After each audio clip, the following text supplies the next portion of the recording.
Let's jump in.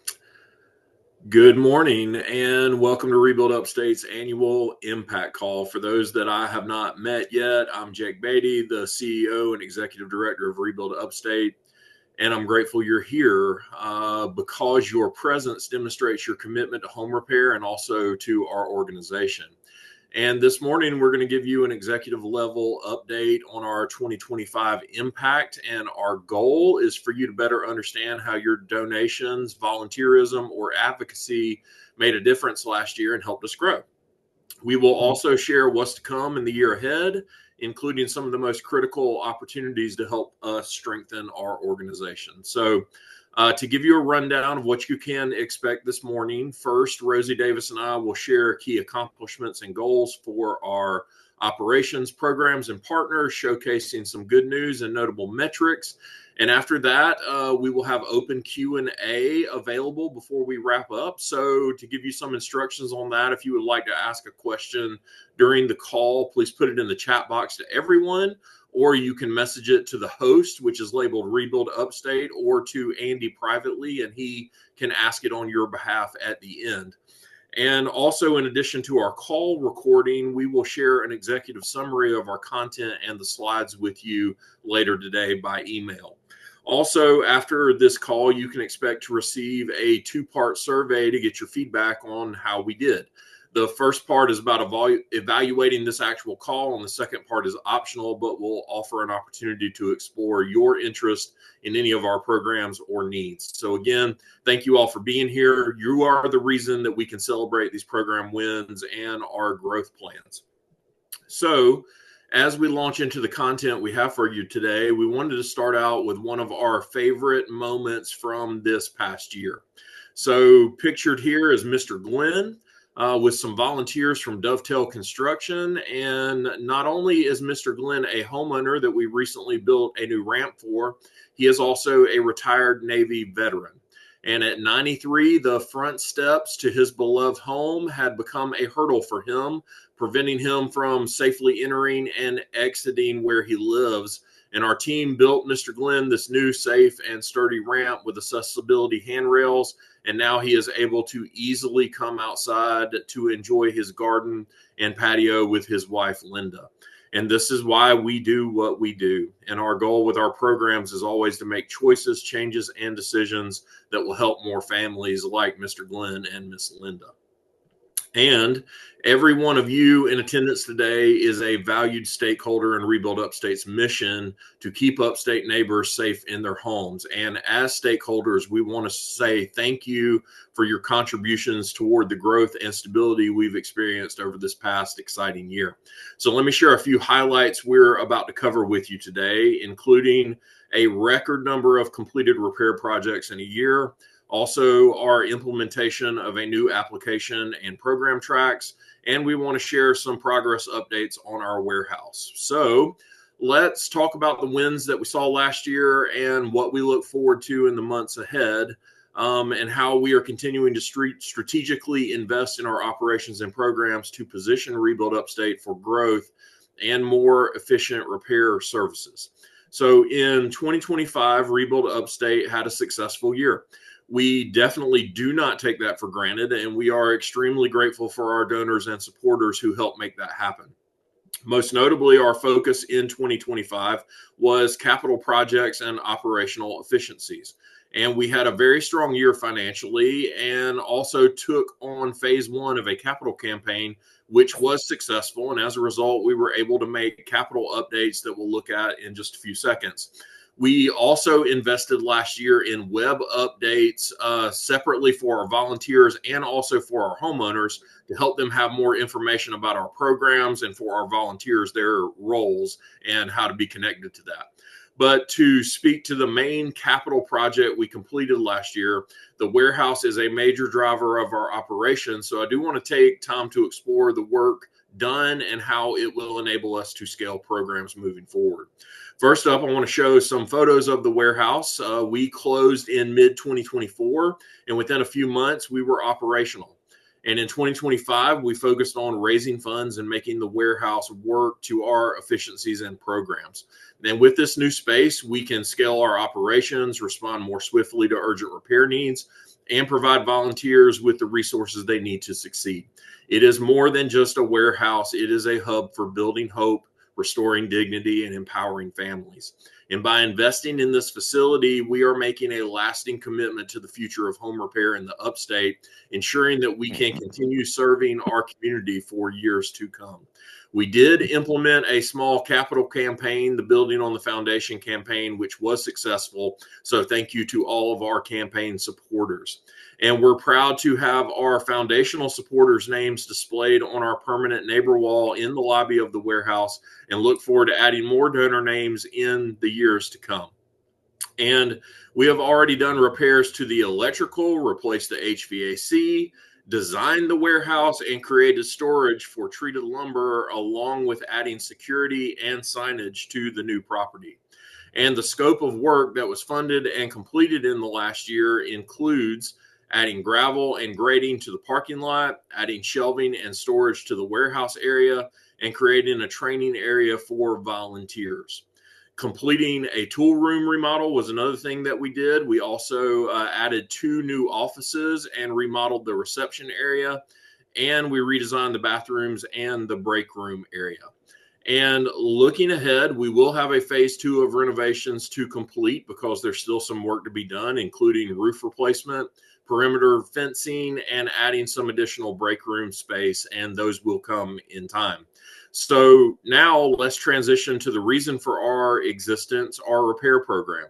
It's fair to say that we remain busy in 2025 with 165 total homes repaired and 716 total repair projects completed, which was a record for us. Our average projects completed per home was 4.3 last year, which is above our historic average of around 3 repairs per home. And using volunteer labor, the average cost to repair one home remains at $10,000, and it costs around $2,500 per project. We consider these a small price to ensure long-term safety and housing for a low-income individual. Next, we also had a major milestone for our ramps program. As a reminder, Bon Secours generously provided 10 metal ramps to our program, and our metal ramps program is designed specifically for short-term needs or emergencies, as well as coordinating with hospice or healthcare discharge needs. And we installed our very first metal ramp a little over a year ago in early January, and have installed them on 6 homes since then. And we've actually already used one ramp more than one time, which is part of the vision that they are reusable. And we also designed the layout of the warehouse to have dedicated space for metal ramps so that we can organize the ramp components and cycle them as needed. And we are especially honored to have dedicated volunteers from St. Anthony's Catholic Church who have been trained on metal ramp installation and are our go-to team to do so. And we believe that this program will grow, and we're thankful to have the space and the staff to move it forward. So as we have expanded our facilities and expanded our programs, now we're also expanding our team. Nick Kulik, our first full-time employee ever, has transitioned recently to the new position of construction lead, allowing him more time doing what he absolutely loves, which is getting his hands dirty and working directly with homeowners and volunteers. And this will also allow him to focus more on our construction process, including initial home inspections, training our volunteers and our staff on best practices, and completing end of project inspections, ensuring the quality of the repairs that we are doing each year. We've also added some other new faces to our team who will aid in our organizational growth. Recently, our warehouse manager, Dennis, retired at the end of 2025 after helping us complete phase 1 of our warehouse renovations. And we have recently hired a new warehouse manager named Brandon, who comes to us with years of warehouse management experience, and we are very excited to see him help us grow our utilization of this facility.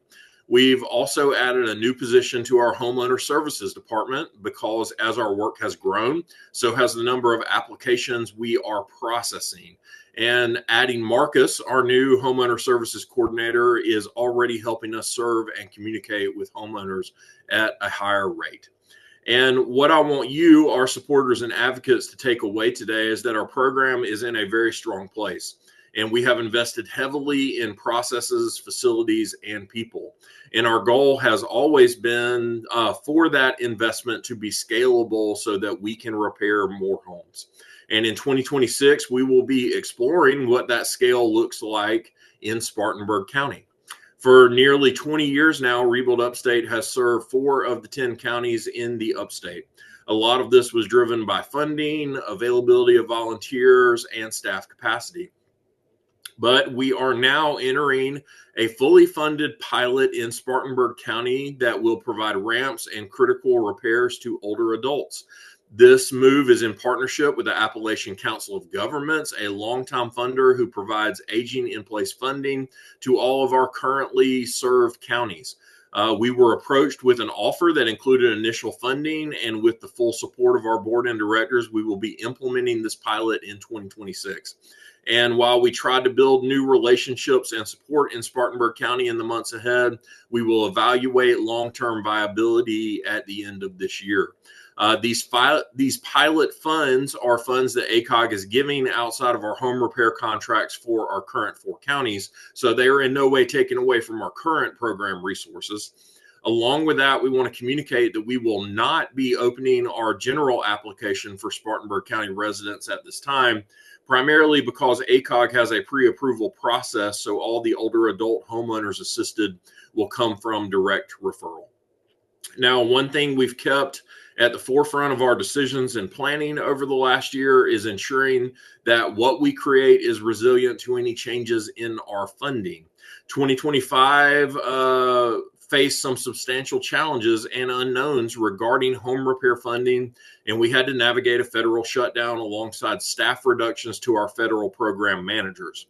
Thousands of federal programs faced cuts last year.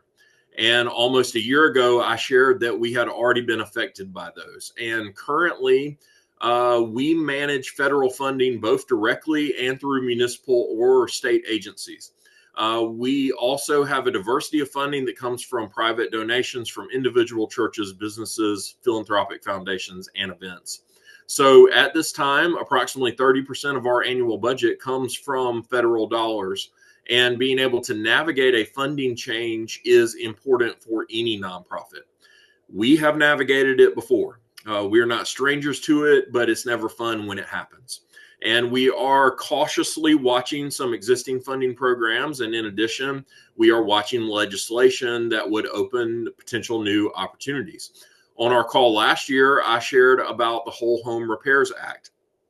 And I asked for all of you for contacts with our U.S. senators so we can share about the need for these funds. You delivered on that. We were able to meet with Senator Scott's office early last year, and in August of last year, Senator Scott introduced the Road to Housing Act, which includes the Whole Home Repair Act program funds.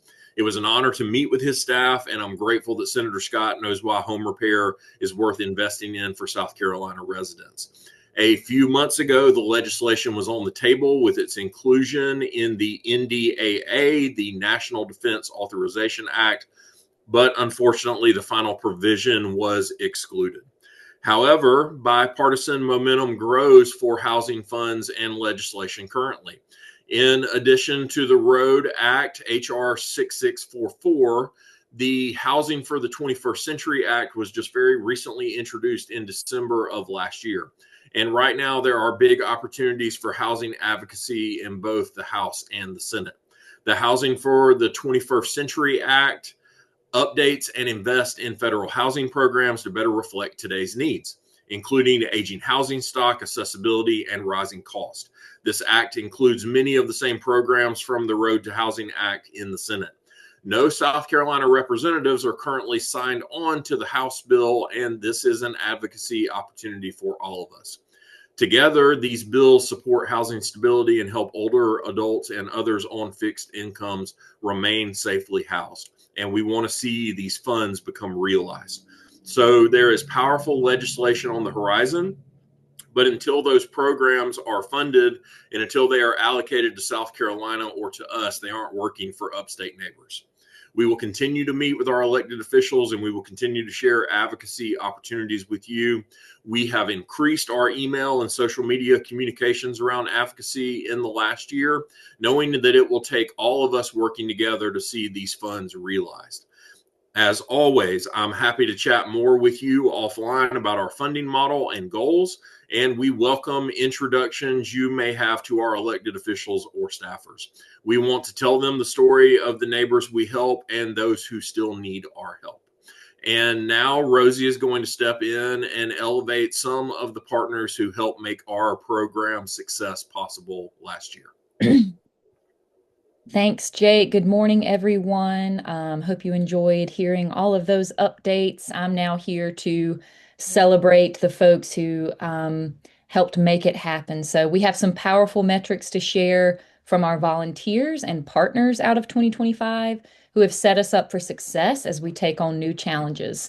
Before we dive into our plan for what's to come, I want to celebrate those folks who went above and beyond last year. So none of our work would be possible without the hundreds of volunteers who gave their time. In 2025, 1,050 volunteers spent over 11,000 hours of their time on the build site or through other service, equating to a value of over $339,000 in donated time to our organization, and that's just incredible. Additionally, more than 100 retired senior volunteer program or RSVP volunteers earned Rebuild Upstate over $100,000 in grant reimbursement funds through their volunteer efforts. We actually expanded the RSVP grant into all 4 of our counties last year, which was a great way to increase volunteer engagement and overall exposure for our home repair program in places we were already working. 2025 also marked another successful year for what we call Build Day fundraising, or projects sponsored by volunteer groups. In total, groups from businesses, churches, and friend groups raised more than $66,000 to pay for repair materials. And since 2021, volunteer groups have donated more than $350,000 to help us repair homes. So we've seen substantial growth there. When we add up the sponsored Build Day funds, plus the value of volunteer time, plus our reimbursement from the RSVP program in 2025, we see that volunteer time donated to our organization is actually worth over $500,000. So this is very significant to our ability to help neighbors in need. We cannot overstate the impact of volunteers and the organizations that invest their time and money into the communities we serve. These businesses and churches go above and beyond, so I'd like to take a moment to highlight one such local business that has chosen to support our mission with both sponsorship and volunteers. So pictured here, we have the folks from Fusion Audio and Video. Some companies build team camaraderie through gameplay or potlucks. Fusion AV has a different approach. They choose to get their hands dirty together on a build site with Rebuild Upstate and improve the lives of folks in need. Because of their enormous support since 2024, 3 Upstate homeowners now have many more years in the homes they love because the structure is safer and equipped with modifications for their aging. From building new decks and ramps to replacing an entire home's siding, Fusion AV has proven time and time again that their employees know how to tackle projects together and see them through to completion. Since their first home repair project, Fusion AV has engaged nearly 70 team members in our home repair mission. Additionally, Director of Business Development Rob Nielsen, who may be on this call this morning, shared about our partnership at Wake Up with Rebuild in Greenville back in September. When organizations not only bring willing hands, but also bring funding, it helps our team streamline the repair process and serve homeowners more efficiently. So we really love our Build Day sponsors. Next, Porch Partners are what we call our recurring donors. We're very thankful to have increased the number of Porch Partners supporting us last year. We currently have 62 contributing regularly. Many are on the call this morning as well, and their giving totals more than $50,000 annually. So cheers to that. We recruit new porch partners regularly as this is a steady source of revenue we know we can count on, regardless of the current funding available from federal or state programs. Donations from our 62 porch partners alone help us build at least 24 ramps each year. So that's significant. Be on the lookout for an upcoming Porch Partner campaign where we will highlight the importance of this donor group and encourage folks to help us reach 70 monthly donors by the end of the year. So just 8 more. Who knows, our next Porch Partner may be on the call right now. So if you're interested, please complete our survey or reach out to me, and we'll get that going. Also, events continue to play an important role in our partnership development. The most notable is a Toast to Home, which is coming up in just a few weeks on Friday, February 27th at the Annex of Judson Mill in Greenville. If you want to attend, I would strongly recommend getting your ticket ASAP. We do anticipate selling out. Andy will be putting the registration link in the chat, so feel free to take a moment and make sure you have a seat there. This event features a silent auction and a brief, engaging program about Rebuild Upstate's home repair services. We're very grateful for the sponsors who support this event and celebrate the program with us. We had so much interest in sponsorship and attendance last year that we've expanded our venue capacity, the food options, and our auction selection. So I do want to mention a few of those notable auction items here today that you can experience if you join us on the 27th. We have a BMW Ultimate Driving Experience. We have a private sauna for 10 at Sauna House in Greenville. And we have 2 private 5-course dinners for 4 that we'll be featuring that night. So please come on out and bid with us and help us celebrate the importance of our work and raise more funds to help more people. While Toast to Home primarily attracts supporters from Greenville County, I am proud to highlight some additional wins we've seen in the Tri-County area where we currently serve. Here are some highlights from the year. We ramped up our awareness events to 2 per year to recruit and build support. We kicked off a Pickens County Handyman Club to assist with higher skill projects. And we hosted our warehouse grand opening, as Jake mentioned, with the Easley Chamber of Commerce and have maintained a steady volunteer team there at the warehouse. Looking ahead, we anticipate the development of a Pickens Oconee Advisory Council to support awareness growth in the area, supported by RSVP volunteer recruitment, and will also host an additional interest meeting in the area to meet local businesses, churches, and individuals who'd like to get involved. So if you have connections to business owners or community members in the Tri-County area that you think would love to be a part of our work, please share this info with us, again, through the survey, at the end of our call, or just by reaching out to us directly. We'd love to hear from you. Also, earlier in the year, we were awarded disaster assistance program funds through South Carolina Housing to help homeowners affected by Hurricane Helene and other storms, with most of the funding directed to Anderson County. This contract allowed us to hire a project manager to assess homes for roof and exterior damage and work with contractors to repair the homes back to safety. So far, DAP funding has allowed us to repair more than 20 homes with storm damage in Anderson County and the city of Greenville. Pictured here is a home that had storm damage to the roof and exterior damage from a fallen tree. We hired a contractor using DAP funds to fully replace this roof and made this homeowner very happy and much safer. We are currently seeking homeowner applicants for the DAP program and could use your help spreading the word. If you are interested, please let us know in the survey again or during our Q&A time, and we'll be happy to educate you a little bit more on DAP and how we're looking to find those qualified applicants for the program. Celebrating those who make our work possible will continue as we enter our 20th year of service. Rebuild Upstate was founded in 2006 as a student volunteer response to Hurricane Katrina in New Orleans. Since then, thousands of volunteers and donors have helped us serve thousands of people, and we definitely want to celebrate how far we've come with your help. There are some fun opportunities we will share over the next year and in the months approaching our anniversary, so stay tuned for that update. We also want to use this milestone to look forward at the opportunities we have to grow our reach as we deepen partnerships in Pickens and Oconee counties and explore new ones in Spartanburg. I welcome your ideas for celebrating our organization and its partners this year, as well as any introductions to champion our work in Pickens, Oconee, and Spartanburg counties. So ultimately, none of our work is possible without you, our supporters, donors, volunteers, and advocates. That's why we're always seeking new ways to honor and recognize you. April is National Volunteer Month and a time we take to honor those who serve.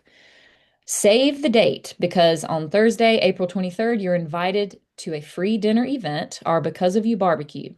This casual and celebratory event is open to volunteers, donors, and advocates who help us throughout the year.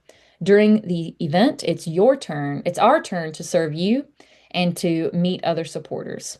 We're still finalizing the location and other details about this event, but you will receive an emailed invitation as soon as it's ready. So I hope you will join us. And again, it's a free dinner on us, so please come. Before we move on to our Q&A portion of the call, I want to share that the number one community engagement need we have in 2026 is for you to stay in touch and stay informed. We can strengthen our outreach through more introductions and connections with individuals and businesses who wish to have a direct impact in the communities where they work and live. This is especially important as we set our sights on diversifying revenue, celebrating our partners, and advocating for cost-burdened households.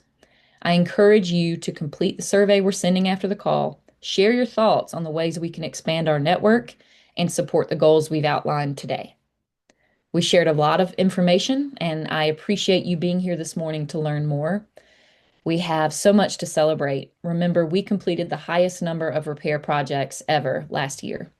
With our community backing us, we remain confident in our strategy for sustainability and hope you will join us along for the ride. So, on that note, we are so grateful for you. Thank you for participating in our annual impact call. I hope you gained helpful insight into our home repair program. Andy is going to share a link to that survey in the chat. And we'll also make sure that that gets emailed to you along with an executive summary of our call for you to review. So now we are officially opening our Q&A portion of the call for anyone who has a comment or question. Looks like Doug Stevens already does. So please feel free to unmute to ask your question or simply type it in the chat box. Jake or one of our staff members will jump in to answer. So Doug Stevens, you go ahead. Yeah, thank you very much for the update. It was very helpful. Just a quick question. I was wondering what determines whether you use a metal or a wooden ramp on the homes? Thank you, Doug.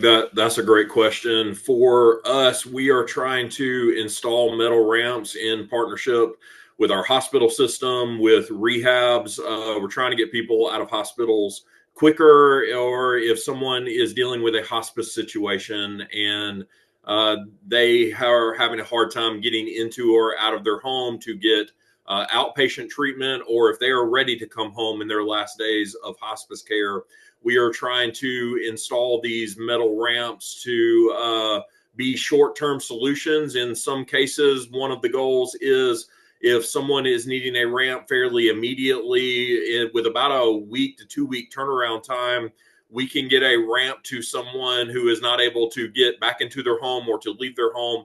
And then potentially, as we have ramp fund dollars, come back and install a permanent ramp as if the need becomes longer term.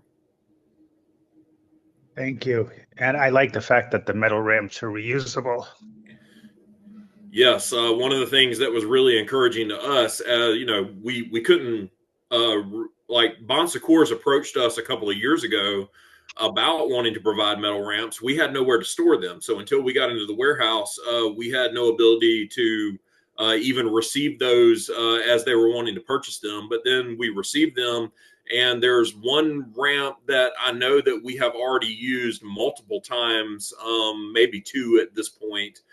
So that vision is intact, that we'll be able to install a ramp, receive it back, if a homeowner no longer needs it, and then reinstall it for a future homeowner. And so we've actually already invested in more metal ramp components because there's certain pieces that we've needed to add on to that, but we're hoping to grow our inventory of those because we are seeing the usefulness of that program and how we can serve people at a faster rate. So it is accomplishing the vision that we set out.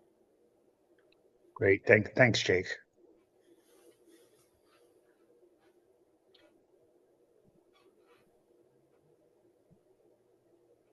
Any other questions? How much does it cost? Could that be a fundraiser to put your name on a ramp? Doug, could you repeat? I couldn't quite hear that person That in was the peanut gallery. that was the peanut gallery asking me a question as to how much these metal ramps cost, and could they be a fundraising mechanism that you could put your name on a metal ramp being sponsored by an individual or group. That is honestly a great idea. Andy, I know you're on the call. Do you know how much? It's kind of hard to say how much a metal ramp costs because the components are what we are buying. So depending on the length of the ramp and the amount of components you have to put, how many platforms you need to turn a ramp 90 degrees to come back to keep it at the right. Right. Yeah. So believe the grant that Bon Secours initially gave us was about 40,000, which covered those 10 ramps. So we're looking at a decent chunk per ramp. And then they're used multiple times. I mean, I think that's a great idea so far. Our Build Day fundraising that involve groups sponsoring projects have involved the permanent ramps, the wooden ramps. So I do think it's something we could look into having a conversation about that and what that would look like. So that's a great idea. I appreciate it. We are also having ongoing conversations with some of our healthcare partners about our metal ramp program. So we're hoping that some more other than Bon Secours in the future would love to step up and see the vision of that also. So that's also something we've been having conversations as we can. And I will also add, contacts change all the time. We are always looking for updated point of contacts at various healthcare facilities, rehab facilities, hospice care, that we could update our resource guide with now that we have a homeowner services coordinator on staff. That is something that's going to really help us out with maintaining that information. But if you have a direct connection, again, in any of our service areas with someone who works in the healthcare industry, that would be a great lead for us as far as being able to have a conversation and ensure that we're getting the information to the homeowners who need it.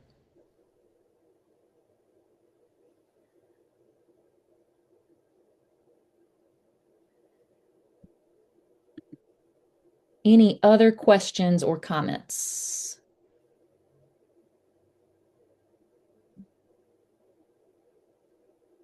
If not, I will remind you that we've sent several links in the chat.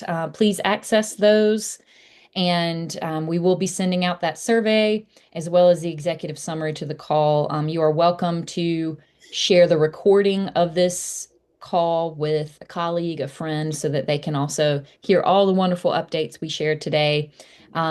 Jake and I are available for questions. My email address is rose.davis@rebuildupstate.org, and his is jake.beatty, Beaty, @rebuildupstate.org. And we are open to hearing from you and would love to hear from you. Thank you so much for your support. And we hope to see you at Toast to Home. And if not, then at the Because of You barbecue. So thank you, everybody, for joining.